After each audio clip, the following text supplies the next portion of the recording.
Coucou la famille, bienvenue sur la chaîne. Heureux de vous retrouver aujourd'hui pour une nouvelle vidéo. Avant de rentrer dans le vif du sujet, j'invite tous ceux et celles qui aiment le contenu à liker et à partager la vidéo avec votre entourage. Sur ce, revenons sur ces huitièmes de finale qui ont abouti à la qualification de la France et du Portugal. La France qui aujourd'hui s'est imposée 1-0 face à la Belgique et le Portugal qui s'est imposé au tir au but face à la Slovénie de Oblak.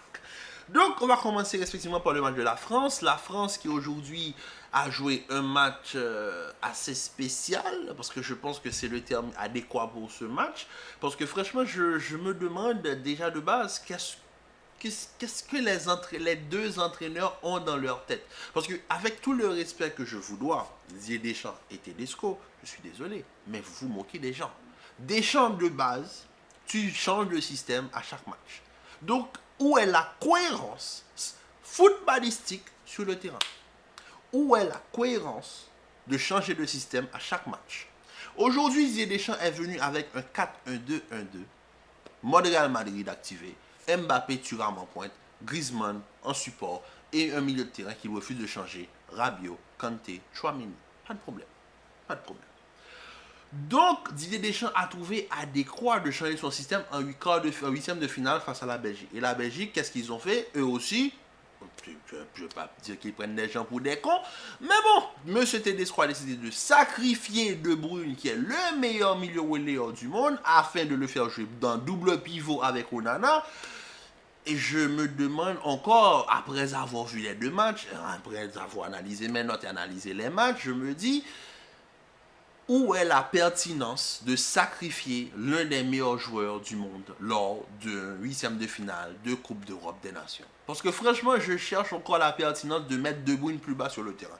Parce qu'on le sait tous, même à Manchester City, De Bruyne se blesse énormément. De Bruyne, son corps ne répond plus de la même manière. De Bruyne a changé sa manière de jouer. Oui, il met des passes que personne ne voit. De Bruyne a une vision de jeu que seul lui possède. Je pense que le seul joueur que j'ai vu jouer, que je connais, qui a une meilleure vision de jeu que De Bruyne, c'est Mesut Ozil. Donc De Bruyne voit des choses qu'on ne voit pas sur le terrain. Donc quelle est la pertinence de le faire jouer aussi bas face à la France? Parce qu'aujourd'hui, tu viens avec un double pivot Onana De Bruyne au niveau du milieu de terrain. Tu me mets en attaque un Lukaku, j'ai pas de mots pour décrire les performances de Lukaku. Lukaku, on le voit, il est plus haut niveau. Un Openda avec énormément de déchets. Un Carrasco qui, je trouve, a fait du bien, mais Carrasco, on le connaît. Pour moi, il peut mieux faire. Et moi, au fait, le système de la Belgique, c'est le fait de sacrifier De Bruyne et de sacrifier aussi Doku, parce que tu mets Doku piston. Doku piston. Même des gens qui ne regardent pas le football, tu leur dis Doku piston, il ne faut pas comprendre. Tu mets Doku piston, expliquez-moi de quel monde on vit. Tu sacrifies De Bruyne et Doku, les deux meilleurs joueurs de ta sélection. Pourquoi? Tu es venu aujourd'hui regarder la France droit dans les yeux. La France s'est créée énormément d'occasions. Mais Tedesco doit aussi se remettre en question. Après un match comme ça, tu dois remettre ta démission. Mes amis belges, mais allez réclamer sa démission, c'est pas possible. Il a sacrifié l'équipe belge aujourd'hui. Et Deschamps, je suis désolé, on va revenir sur le cas de Deschamps. Parce que de l'autre côté, oui, l'autre, il fait des bêtises, mais Deschamps aussi. Le 4-1-2-1-2, pourquoi? Pourquoi? On l'a vu aujourd'hui, ce système ne fonctionne pas. Et le pire, c'est qu'on s'attend à ce que quand l'un d'entre eux va faire des ajustements tactiques, on a un d'entre eux. Bon, Deschamps, lui, il refuse de changer sa tactique. On le sait tous, Deschamps, c'est quelqu'un de têtu. Il ne change pas sa tactique. Il fait sortir Marcus Thuram pour rentrer Kolo Muani. Tout ça parce qu'il ne veut pas changer de système. Et de l'autre côté, on a Tedesco qui décide d'un coup oui, mettre De Bruyne plus haut sur le terrain, plus proche des attaquants. D'accord. Et tu fais sortir un attaquant pour faire rentrer un milieu de terrain. J'ai pas compris. Tandis que tu pourrais faire sortir un Carrasco, par exemple. Tu fais sortir Carrasco. Tu fais rentrer un Mangala ou peut-être un Yuri Tillmans comme tu veux. Tu fais jouer De Bruyne un peu plus haut. Tu fais jouer Openda un petit peu décalé sur le côté avec un Lukaku en pivot et un Doku qui peut reprendre son rôle d'ailier. Keneni, il a décidé d'enlever un attaquant pour monter un milieu de terrain et de laisser bizarrement Lukaku sur le terrain. Pourquoi? Je ne sais pas. Même si Openda a des déchets, au moins Openda c'est un attaquant capable de prendre la profondeur. Parce qu'aujourd'hui, on l'a vu, Saliba a littéralement annihilé Lukaku. Voilà. C'est l'incohérence du football que je ne comprends pas en fait. Et moi, franchement, en regardant la Copa et l'Euro, je me rends compte que forcément, c'est pas les joueurs qu'il faut critiquer. C'est surtout les entraîneurs. Parce que de l'autre côté, on va arriver sur le match du Portugal, je veux juste terminer sur le match de la France. La France se qualifie, mais remettez-vous en question. Solide défensivement, oui. 3 buts marqués, dont 2 contre son camp et un penalty. Dans le jeu, la France ne marque pas. C'est l'une des équipes qui produit le plus d'actions pour moins de résultats. Remettez-vous en question, sachant que vous possédez quand même un vivier de talent que le monde vous envie. Mais bon, la France se qualifie. Pour Didier Deschamps, l'important, c'est le résultat. Pour moi, l'homme du match de ce match, pour moi, c'est soit Tchouaméni, soit Saliba. Vous choisissez. Mais pour moi, Tchouaméni a fait son match. On va dire que c'est parce que je suis madrilène. Mais pour moi, Saliba, il a tellement été solide tout au long de cet Euro. Pour moi, Saliba mérite le titre d'homme du match face à la Belgique. Maintenant, de l'autre côté, nous avons eu le Portugal face à la Slovénie. Roberto Martinez, je pense que là, on doit, toi et moi aussi, on doit discuter. Parce que je ne comprends pas le fait de... Ok, Cristiano Ronaldo et Pepe. Avant de parler de Martinez, j'aimerais juste faire une petite parenthèse sur mes deux anciens madrilènes. Cristiano et Pepe, est-ce qu'on est d'accord pour se dire que là, on est en train de... C'est la fin en fait. J'espère que c'est la dernière compétition que vous allez jouer avec la sélection. Parce que ça me fait mal de le dire. Étant... Parce que moi, on a vu la carrière des deux. J'ai vu la carrière des deux. De Sporting au Real. Pepe, même quand il est allé en Turquie, je regardais les matchs du championnat turc pour voir Pepe. On voit encore Pepe en Ligue des Champions. C'est un très bon défenseur. Il a de beaux restes. Cristiano, voilà quoi. Sa carrière parle pour lui. J'ai pas besoin de répéter qui est Cristiano Ronaldo, franchement. Mais je suis désolé. Si je dois être honnête avec moi-même, c'est la fin d'une ère. C'est la fin d'une ère. Et aujourd'hui, les deux auraient pu coûter l'élimination au Portugal. Et c'est pour ça que je dis que c'est la fin d'une ère. Pepe qui se blesse, ça fait mal, mais je pense que c'est une bonne chose au fait. Parce que le fait est que si Pepe ne se blessait pas, Pepe allait jouer face à la France. Est-ce que Pepe va manquer face à la France? Oui, parce que l'expérience de Pepe est très nécessaire face à un joueur comme Mbappé. On le sait tous. Pepe, c'est un défenseur capable de couvrir la profondeur, on le sait tous. Ben, je suis désolé, là c'est plus possible. Pepe aujourd'hui, Sesco l'a démoli. Vous comprenez? Parce que Cristiano qui rate le penalty pouvant qualifier le Portugal et ensuite Pepe qui aurait pu, à cause de son âge et qu'il n'a plus sa vitesse, il aurait pu, voilà, sur un mauvais contrôle, faire éliminer le Portugal aussi.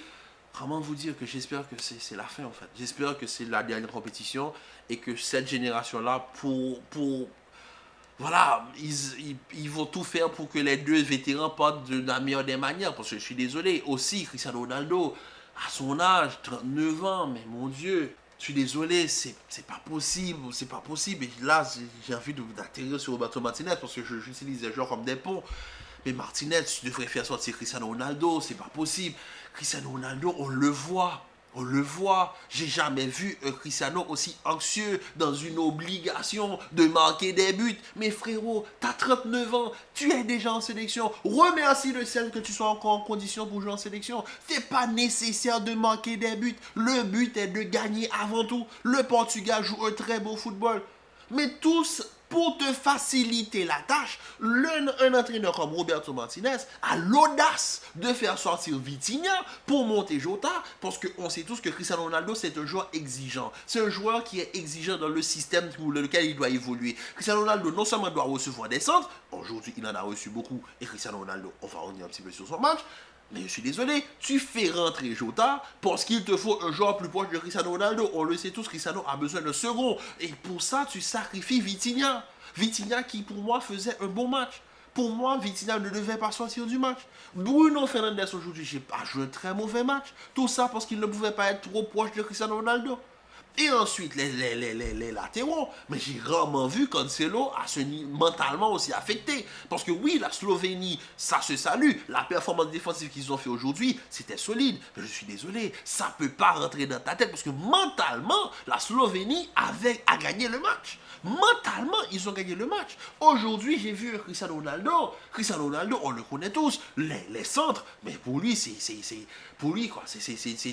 du pain, quoi. C'est du pain béni. Il s'est fait dire. Ok, je vais juste résumer la chose en une fois. Cristiano Ronaldo, on le sait tous, c'est lui qui donne le ton aux défenseurs sur les centres. Aujourd'hui, j'ai vu un défenseur slovène donner le ton. C'est lui qui dirigeait Cristiano sur ses centres. Les trajectoires. Cristiano n'arrivait pas à prendre l'espace. Il y a de l'espace, il ne peut pas. Parce que le défenseur le couvre tellement bien que physiquement, il n'est plus dans la capacité d'aller chercher la vitesse. Il le sait très bien. Et ça s'est vu aujourd'hui. Ça s'est vu. Ça s'est vu. Et franchement, c'est frustrant. Parce que, étant fan de Cristiano Ronaldo, le voir comme ça, voir cette déchéance-là, la Coupe du Monde, le voir avec Al Nassr qui ne peut même pas remporter un titre en Arabie Saoudite, il marque 50 buts, mais j'en ai rien à faire. Il ne peut plus gagner de titre. Je suis désolé. Et là, voir un Cristiano Ronaldo en sélection, ça me fait mal de le dire, mais j'ai la gorge nouée quand je le dis. Voler les minutes de Joao Félix, voler les minutes de Gonçalo Ramos, ça me fait mal. Ça fait mal, en fait. Parce que vous sacrifiez Roberto Martinez, tu sacrifies Félix, tu sacrifies Ramos, tout ça pour Cristiano Ronaldo. On l'a vu lors du dernier match face à la Géorgie. Cristiano ne devait pas jouer ce match. Mentalement, c'est pas bon pour lui. Parce que plus il est sur le terrain, plus il ne pourra pas marquer, plus ça va empirer la situation. Il devait sortir. Aujourd'hui, 0-0, prolongation. Il est là, il craque. J'ai jamais vu Cristiano pleurer autant. Tandis qu'il reste 15 minutes dans un match. L'ancien ne peut plus. Mentalement, il craque. Tu le laisses sur le terrain. Mais le pire, c'est que le penalty qu'il tire dans les tirs au but, au Black pleut du bon côté. Vous imaginez s'il rate ce penalty? Vous imaginez qu'il rate ce penalty? Non mais... C'est un fan de Cristiano qui vous parle. Et je vous parle le cœur ouvert. C'est pas possible. C'est plus possible de me voir un joueur que tu as idolâtré, un joueur que tu as aimé, que tu as supporté, voir cette déchéance. Parce que oui, c'est une déchéance. Voir la fin de Cristiano Ronaldo, ça me fait mal. Et franchement, moi-même, quand je regarde par exemple l'Autriche, Alaba ne peut pas jouer, mais Alaba est là, soutien moral pour son équipe. On le voit parfois, quand tu regardes, je sais pas, moi, je vais pas dire qu'il doit rentrer dans le staff, c'est pas ça. Mais tu peux être dans l'équipe, mais savoir que ce match-là n'est pas fait pour moi. Aujourd'hui, le Portugal joue un football où il y a énormément de mouvements, mais ils ne peuvent pas forcément exploiter leur potentiel parce que toi, tu es sur le terrain, tu es l'handicap du match. Et ça me dérange. Cristiano Ronaldo handicape le Portugal, ça me fait mal de le dire, mais c'est la réalité. Il faut du mouvement en attaque, il n'y a pas de mouvement. Il ne peut plus jouer comme ça. Je me laisse un peu emporter, mais c'est la vérité. Étant fan du joueur, ça fait mal de voir cette déchéance. Parce que les images, pour nous, c'est laid. Ça fait mal aux fans de Cristiano Ronaldo. Ça fait mal aux fans du Portugal.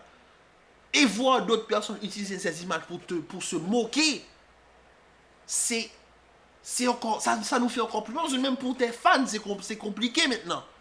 Les coups francs. Laisse-les. Laisse-les pour Bruno. Laisse-les pour Bernardo. Le costume de super-héros, de héros national, tu l'as déjà eu. Tu as remporté l'Euro en 2016 avec le Portugal. Tu as été un soutien mental. Rappelle-toi de la finale, tu t'es blessé. C'est toi qui dis à Eder avant de rentrer, tu vas manquer. Tu peux être un soutien. Quand tu sors, ne t'énerve pas. Laisse la nouvelle génération prendre le dessus. Laisse les Joao Félix, laisse les Gonçalo Ramos. Donne-leur de la confiance. Quand tu sors, ne t'énerve pas. Ne montre pas ce genre de frustration. Parce que tu es un ancien. Quand Pépé sort, il embrasse le gars et il est à côté du terrain avec son ancien coéquipier qui est dans le staff Ricardo Carvalho. Il est en train de motiver les troupes. C'est ce que j'attends de toi. Tu as été une idole pour toute une génération. Même moi, quand je tire mes coups francs, quand je joue au foot, je t'imite. La course là où j'ouvre les deux pieds, c'est comme ça que je tire mes coups francs. Donc explique-moi. qu'est-ce que tu ne peux pas accepter que la fin, elle est là. Et ça fait mal pour nous, fans de Cristiano, de voir cette déchéance. Voyez ici, je ne veux même pas analyser le match sans forcément passer par Cristiano Ronaldo. Et je remets la faute sur Martinez du fait de ne pas l'avoir sorti. Parce que Martinez nous a bassiné pendant tous les éliminatoires que le Portugal, oui, Cristiano Ronaldo est le centre de son projet, qui pour moi est une faute grave parce que Cristiano est en fin de carrière et le mettre au centre de projet de rénovation de la sélection portugaise, ça n'a pas de sens. Et de deux, je suis désolé, dans un match où tu vois que mentalement le joueur est affecté, c'est en tant qu'entraîneur, c'est ta responsabilité. Déjà de bas, tu n'es pas là, tu ne travailles pas pour Cristiano Ronaldo, tu travailles pour la fédération portugaise. Tu es responsable de la sélection portugaise. Tu ne peux pas laisser le match te passer entre les doigts. Tout ça parce que tu ne veux pas sortir Cristiano Ronaldo. Parce que ça ne fait pas de sens. Tu ne peux pas me dire un match où tu vois que tu perds le match. Tu aurais pu le perdre sur l'action si Diogo Costa ne fait pas cette sortie et empêche à Sesco de marquer son but. C'est parce que Sesco, lui aussi, il n'a pas pris son temps. S'il voit Costa, un petit voilà, et c'est fini. Un petit pichet, c'est tout. Un petit lobe, et c'est tout. Il n'y a plus de Portugal lors de l'Euro. Tout ça parce que tu refuses de laisser la nouvelle génération prendre le dessus. Tout ça parce que quand Gonçalo Ramos ne peut pas jouer, ou Félix aujourd'hui ne peut pas jouer, tu sacrifies Vitinha pour Cristiano Ronaldo, les coups francs, il ne veut pas les laisser, mais laisse-les. Je suis désolé, ça fait mal, mais c'est la c'est dur, j'ai les larmes aux yeux. C'est dur parce que voir la déchéance de Cristiano Ronaldo de cette manière-là, ça fait mal. Ça fait mal. Ça fait très mal.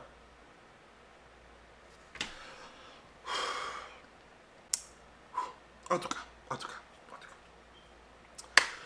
On se dit à demain pour les derniers huitièmes de finale. La Turquie va jouer face à l'Autriche, la Hollande face à la Roumanie.